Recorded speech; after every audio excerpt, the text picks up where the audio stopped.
सबको जय यीशु की। प्रभु यीशु क्रिस्त में प्यारे भाइयों बहनों, नवजीवन का संदेश इस शीर्षक के अंतर्गत प्रतिदिन का ईश्वर का जीवंत वचनों को सुनने के लिए, समझने के लिए, उन वचनों के अनुसार जीवन बिताने की शक्ति सामर्थ्य मांगने के लिए मैं आप सभी लोगों का हार्दिक स्वागत करता हूं।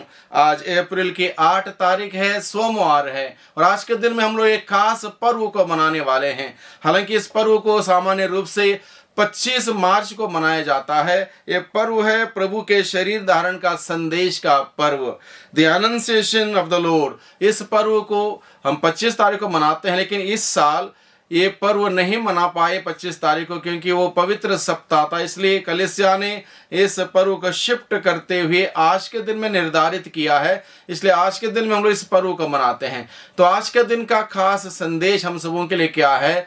खास संदेश वही है जो संदेश स्वर्गदूत गैब्रियल ईश्वर की ओर से मरियम के पास लेकर आया था। क्या संदेश लेकर आया था? मुक्ति विधान का संदेश लेकर आया था। और मुक्ति विधान का संदेश को लेकर जो आया गैब्रियल दूत, वो मरियम से क्या कहता है? प्रणाम प्रभु की कृपा पात्री, प्रभु आपके साथ है। आप गर्भवती होंगी, पुत्र प्रसव करेंगी, और उसका नाम इमानुएल रखेंगी। वो महान होंगे, सर्वोच्च होंगे, उनके राज्य का कभी अंत नहीं होगा। इस प्रकार से तमाम बातों को जब माता मरियम से स्वर्गदूत ने बताया, माता मरियम को अधिकांश बातें समझ में नहीं आई, लेकिन इतना जरूर समझ में आया कि ईश्वर का संदेश है, मुक्ति विधान का संदेश है, उनको दिया जा रहा है।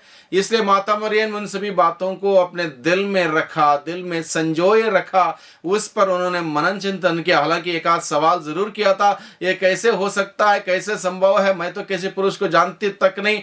तब उसको समझाएगा, सर्वोच्च की शक्ति की छाया आप पर पड़ेंगे, इसलिए जो आपसे उत्पन्न होंगे वो पवित्र होंगे। ये सारी बातें उनको समझाई गई, और इस प्रकार से माता मरियम ने अपने आप को प्रभु के हवाले करते हुए प्रभु से इस बात का वादा किया, मैं आपकी दासी हूं, आपका कथन मुझ में पूरा हो। यानी कि अपना सर्वस्व मां मरियम ने ईश्वर के हवाले कर दिया, अपने आप को समर्पित किया, और उस समर्पण को माता मरियम ने हर पल पल जिया। इतना आसान नहीं था माता मरियम को समर्पण को जीने के लिए। हर पल पल चुनौतियां थी, त्याग तपस्या था, बलिदान अर्पित करना था, बहुत कुछ छोड़ना था, बहुत कुछ सुनना था, बहुत कुछ सहन करना था, बहुत कुछ बर्दाश्त करना था। सब कुछ मां मरियम ने आनंद के साथ किया, क्योंकि उन्होंने अपने आप को ईश्वर के हवाले करते हुए अपने आप को समर्पित किया था। इसलिए हर कार्य उन्होंने बड़े आनंद पूर्वक प्रभु के प्रति, अपने मुक्तिदाता ईश्वर के प्रति उन्होंने आनंद के साथ किया।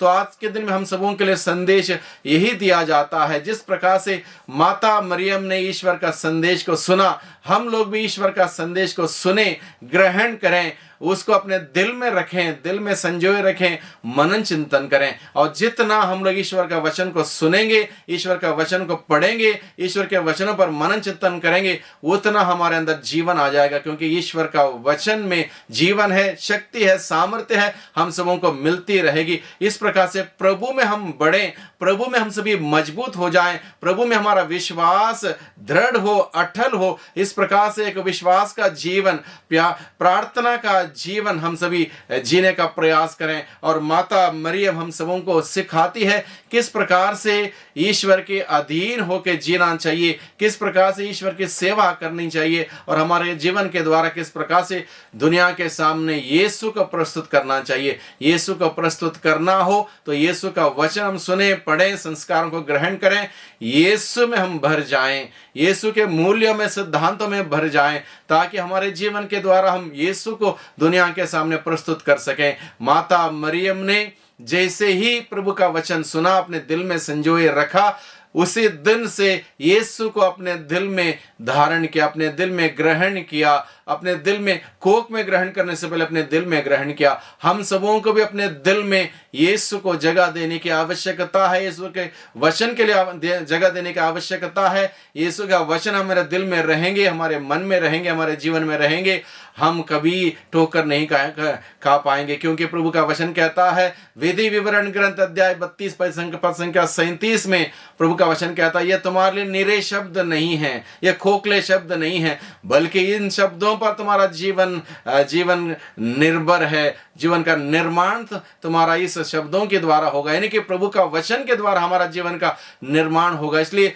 जितना हो सके उतना वचन सुने, वचन पढ़ें, मनन चिंतन करें, दिल में रखें, और ईश्वर का वचन हमें हमारा जीवन का निर्माण करते जाएंगे और हम मजबूत होते जाएंगे। अपने जीवन के द्वारा प्रभु का संदेश का वाहक हम सभी बन पाएंगे। जिस प्रकार से माता मरियम ने दुनिया को मुक्तिदाता प्रस्तुत किया अपने त्याग तपस्या के जीवन के द्वारा, उसी प्रकार से हम भी दुनिया के सामने आज के दिन में यीशु को प्रस्तुत करें, यीशु का संदेश को प्रस्तुत करें, यीशु का जीवन को प्रस्तुत करें, यीशु के मूल्य और सिद्धांतों को प्रस्तुत करें। आज के दिन में दुनिया को अगर किसी चीज़ की आवश्यकता है, यीशु की आवश्यकता है, यीशु के प्यार, क्षमा, शांति की आवश्यकता है, यीशु के मूल्य की आवश्यकता है। इसलिए हर व्यक्ति के लिए, हर परिवार के लिए, हर समुदाय के लिए और खास करके हमारा देश के लिए प्रभु यीशु की आवश्यकता है। प्रभु यीशु का संदेश दें, प्रभु यीशु को हम दें। बाकी सभी चीज़ें लोगों के पास आज के दिन में लोगों के पास नहीं है, तो शांति नहीं है, आनंद नहीं है, खुशियाँ नहीं है, प्यार नहीं है, मोहब्बत नहीं है, क्षमा नहीं है,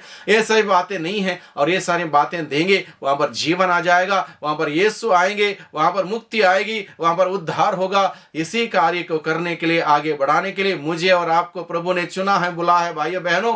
इसलिए इस कार्य को समझे। आज के दिन में जब हम सभी इस पर्व को मनाते हैं, जो कार्य माता मरियम ने किया, वही कार्य को आगे बढ़ाने के लिए प्रभु ने हमें बुलाया है, चुना है। इस कार्य को समझें और अपने जीवन के द्वारा इस कार्य को आगे बढ़ाते हुए प्रभु की नाम की हम सभी महिमा कर पाए। वही प्रभु हम सबों को अनुग्रह और शांति, हम सबों को वो शक्ति और सामर्थ्य प्रदान करें। आमीन।